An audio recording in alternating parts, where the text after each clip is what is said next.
புதிய குற்றவியல் சட்டத்திற்கு எதிராக திமுக சார்பில் சென்னையில் உண்ணாவிரத போராட்டம் நடைபெற்றது. அதில் அமைச்சர் துரைமுருகன் கலந்து கொண்டு பேசினார். அவர் கூறுகையில், புதிய குற்றவியல் சட்டத்தின் பெயரை படித்துவிட்டு என்னது சங்கீதாவா என பாரதிய நியாய சங்கீதா சட்டத்தின் பெயரை படித்துவிட்டு இந்த அளவுக்கு தான் இந்தி வேண்டாம் என்று ஆதி காலத்திலிருந்தே சொல்கிறோம் என விமர்சனம் செய்தார். மேலும் அவர் பேசும்போது, இந்தியை நேரடியாக திணித்தால் எதிர்ப்போம் என தெரிந்து சட்டத்துறையில் தற்போது லேசாக திணித்துள்ளனர். பெயரில் மட்டுமல்லாது அதில் சில திருத்தங்களையும் செய்துள்ளனர். கொஞ்சம் கொஞ்சமாக நீதிமன்றத்தில் இந்தி பெயரை உச்சரிக்க வேண்டும். அதன் பின்னர் நீதிமன்றத்தில் இந்தி பழக்கமாகிவிடும். அதற்காகத்தான் இந்த பெயர் மாற்றம். நீதிமன்றத்தால் நிராகரிக்கப்பட்ட சட்டத்தை சட்ட திருத்தம் என்ற பெயரில் திணிக்க பார்க்கிறார்கள் என பேசினார். பாஜக செயற்குழு கூட்டத்தில் அண்ணாமலை பேசும்போது, பாஜகவிடம் சித்தாந்தம், நேர்மை உள்ளது. தனி மனித துதிப்பாடல்கள் கிடையாது. பாஜகவிற்கு உத்வேகம் தான் தேவை. கடந்த 1 மாத காலத்தில் பணியாற்றியது போல அடுத்த 2 ஆண்டுகள் பாஜகவினர் பணியாற்ற வேண்டும். 2026ஆம் ஆண்டு விவசாயிகளை முன்னிலைப்படுத்தி தமிழ்நாட்டில் ஏழை எளிய மக்களுக்கான ஆட்சியை பாஜக அமைக்கும். இந்தியாவிலேயே மோசமாக நடக்கும் ஆட்சி திமுக ஆட்சி தான். திமுக ஆட்சியில் தமிழ்நாடு அனைத்திலும் கீழே சென்றுள்ளது. அந்நிய முதலீட்டில் தமிழ்நாடு 5வது இடத்தில் உள்ளது. 5400 டாஸ்மாக் கடைகளில் 45,000 கோடிகள் வருமானம் கிடைக்கிறது. தமிழ்நாட்டில் டாஸ்மாக் கடைகளை விட அரசு நூலகம், அரசு மருத்துவமனைகள் குறைவாக உள்ளது. புதிய தமிழ்நாட்டை உருவாக்க வேண்டிய கடமை பாஜகவிற்கு உள்ளது. சட்டமன்ற தொகுதி வாரியாக பாஜக நன்றி அறிவிப்பு கூட்டம் நடத்த உள்ளது. வாக்கு கிடைக்காத இடத்தில் கடுமையாக உழைப்போம். 2026ஆம் ஆண்டு சட்டமன்ற தேர்தலில் வெற்றி பெற ஆழமாக உழ வேண்டியது தேவையாக உள்ளது. பாஜகவில் ஏராளமானோர் இணைய தொடங்கியுள்ளனர். தமிழ்நாடு மக்களின் குரலாக, சாமானிய மக்களின் குரலாக பாஜக நிற்க வேண்டும் என கூறினார். தமிழக பகுஜன் சமாஜ் கட்சி தலைவர் ஆம்ஸ்ட்ராங்கின் கொலை ஒட்டுமொத்த தேசத்தையும் கோபத்தில் ஆழ்த்தியுள்ளதாக பாஜக தேசிய தலைவர் ஜே.பி. நட்டா கண்டனம் தெரிவித்துள்ளார். இதுகுறித்து ஜே.பி. நட்டா தனது எக்ஸ் தள பக்கத்தில் வெளியிட்டுள்ள பதிவில், தமிழக பகுஜன் சமாஜ் கட்சி தலைவர் ஆம்ஸ்ட்ராங்கின் கொலை ஒட்டுமொத்த தேசத்தையும் கோபத்தில் ஆழ்த்தியுள்ளது. சமூகத்தின் விளிம்பு நிலை பிரிவினருக்கு அதிகாரம் அளிப்பதற்காக அர்ப்பணிக்கப்பட்ட ஒரு தலைவரின் வாழ்க்கை மிக கொடூரமாக துண்டிக்கப்பட்டு விட்டது. ஆம்ஸ்ட்ராங்கை இழந்து வாடும் குடும்பத்தினர், நண்பர்களுக்கு இரங்கலை தெரிவித்துக் கொள்கிறேன்.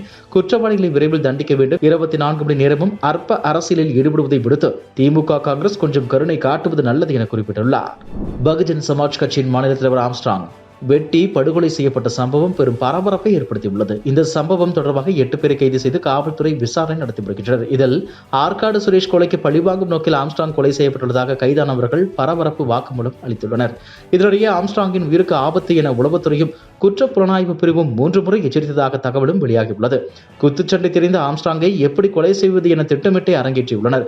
ஒருவேளை கத்தியால் அவரை வெட்டும்போது தடுக்க முயன்றால் நாட்டு வெடிகுண்டு வீசி கொலை செய்யவும் தயார் நிலையில் இருந்துள்ளதாகவும் தகவல் வெளியாகியுள்ளது. பரபரப்பான அரசியல் சூழ்நிலையில் ஆந்திர முதலமைச்சர் சந்திரபாபு நாயுடு, தெலுங்கானா காங்கிரஸ் முதலமைச்சர் ரேவந்த் ரெட்டி இருவரும் சந்தித்து பேசினர். இந்த சந்திப்பின் போது மாநில நல்லுறவு, இரு மாநிலங்களின் நலன் சார்ந்த விஷயங்கள், குறிப்பாக நதிநீர் பங்கீடு மற்றும் பிரிவினைக்கு முன்பாக மறுசீரமைப்பு சட்டத்தில் இருந்து எழும் பிரச்சனைகள் உள்ளிட்ட நீண்ட காலமாக தீர்க்கப்படாத பிரச்சனைகளுக்கு முக்கிய தீர்வு காண்பது உள்ளிட்ட பல்வேறு விஷயங்கள் குறித்து இருவரும் பேசியதாக தகவல்கள் தெரிவிக்கின்றன. இந்த சந்திப்பு அரசியல் முக்கியத்துவம் வாய்ந்த சந்திப்பு எனவும் கூறப்படுகிறது. பாமக நிறுவனர் ராமதாஸ் வெளியிட்டுள்ள அறிக்கையில், தமிழ்நாட்டில் அரசு கலை மற்றும் அறிவியல் கல்லூரிகளில் பட்டியலினம் மற்றும் பழங்குடியினருக்கு ஒதுக்கப்பட்ட இடங்கள் காலியாக இருந்தால் அந்த இடங்களை வேறு எந்த சமூக பிரிவினரையும் கொண்டு நிரப்பக்கூடாது என கல்லூரி கல்வி இயக்குநர் கார்மேகம் பிறப்பித்த ஆணை திரும்ப பெறப்பட்டுள்ளது. இதன் மூலம் பிற்படுத்தப்பட்ட மற்றும் மிகவும் பிற்படுத்தப்பட்ட வகுப்பு மாணவர்களுக்கு இழைக்கப்பட்ட சமூக அநீதி போகப்பட்டிருக்கிறது.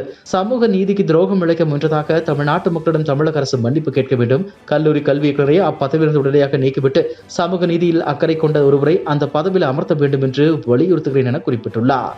கள்ளக்குறிச்சியில் கலாச்சாரம் குறித்து 60க்கும் மேற்பட்டோர் உயிரிழந்த நிலையில் பாதிக்கப்பட்டவர்களை அப்போது சந்தித்த நடிகரும் மக்கள் நீதி மய்யம் கட்சி தலைவருமான கமல்ஹாசன், மது குடிக்க வேண்டாம் என்று சொல்வதை விட அளவோடு மது குடிக்க அறிவுரை வழங்க வேண்டும் என கூறியிருந்தார். மது குடிப்பதை நிறுத்த வேண்டும் என சொல்லாமல் அளவோடு குடிக்க சொல்வதாக கமல் பற்றிய விமர்சனங்கள் எழுந்தன.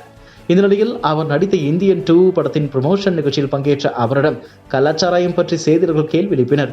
இதற்கு கமல் அளித்த பதில், கள்ளச்சாராயத்தை பற்றி பல இடத்தில் கூறியுள்ளேன். கள்ளச்சாராயம் வருவதற்கான காரணமே மதுவிலக்குதான்.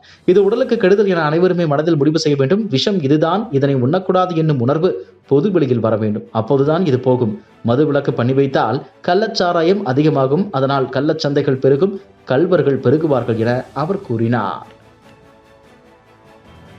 இதுபோன்ற செய்திகளை மேலும் தெரிந்து கொள்ள எங்களது யூடியூப், ஃபேஸ்புக் மற்றும் ட்விட்டர் ஆப்களை சப்ஸ்கிரைப் செய்யவும்.